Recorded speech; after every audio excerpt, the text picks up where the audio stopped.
আসসালামু আলাইকুম। আমার এখানে আপনারা একটি ফুটেজ দেখতে পাচ্ছেন। এটা ঢাকা মতিঝিলের রাজধানী ঢাকা মতিঝিলের ঘটনা। এক ব্যবসায়ীর কাছ থেকে বিএনপির নাম ভাঙিয়ে এই ব্যক্তিটি চাঁদা দাবি আদায় করছেন। তো এই ব্যক্তিটি নিজেও জানতো না যে পিছনে যে তার সিসি ক্যামেরা আছে, সিসিটিভি ফুটেজ যেটা মুহূর্তের মধ্যে সামাজিক যোগাযোগ মাধ্যমে ভাইরাল হয়ে যায়। তো এই ব্যক্তিটি যখন এই ব্যবসায়ীর সাথে কথা বলছিলেন, তখন এক পর্যায়ে এই ব্যক্তিটি বলতে শোনা গিয়েছে, "আরে মিয়া আমাকে চিনতে পারছেন না? আমি থানা বিএনপির সভাপতি।" আবার আমার ছিল আমার ছিল আমার ছিল না মুসলিম থানা বিএনপি সহ কি বিষয়ে কথা বলবো তোমার সাথে আসো মোবাইল টোবাইল দেখো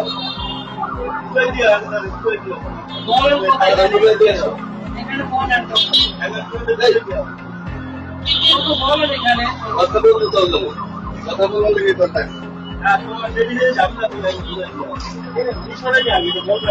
আরে তোমার কথা কমু ভাই আমি এই ওয়ার্ডে কমিশনার ভারপ্রাপ্ত তুমি আসো তোমার ডাকছি তুমি আসো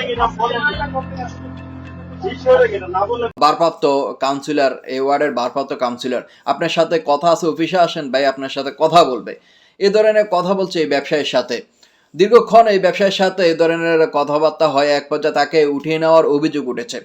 তারপর দক্ষিণ সিটির বিএনপির আহ্বায়ক তিনি কিন্তু থানায় ইতিমধ্যে একটি মামলা করেছেন। তিনি বলছেন বিএনপি কখনো এই বিষয় বা চাঁদা দাবি বা চাঁদা আদায় বা দুর্নীতি এসব বিষয়ে কখনো মেনে নেয় না, মেনে নেবে না।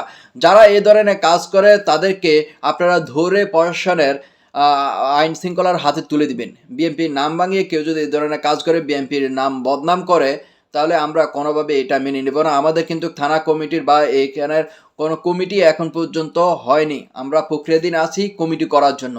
এই ব্যক্তিটি হচ্ছে ভুয়া। এই ব্যক্তির নামে ইতিমধ্যে কিন্তু অভিযোগ উঠেছে। তথ্য প্রযুক্তি ব্যবস্থা করে তাকে ধরার চেষ্টা করছে আইনশৃঙ্খলা বাহিনী। এই ধরনের কাজ কিন্তু সারা বাংলাদেশে হচ্ছে। দলের নাম ভাঙিয়ে, বিএনপির নাম ভাঙিয়ে আগেও কিন্তু এরকম হয়েছে। এখন যে হচ্ছে তা নয়, এখনও হচ্ছে, আগেও কিন্তু হয়েছে। এখন আপনারা সচেতন হতে হবে, প্রতিবাদ করতে হবে।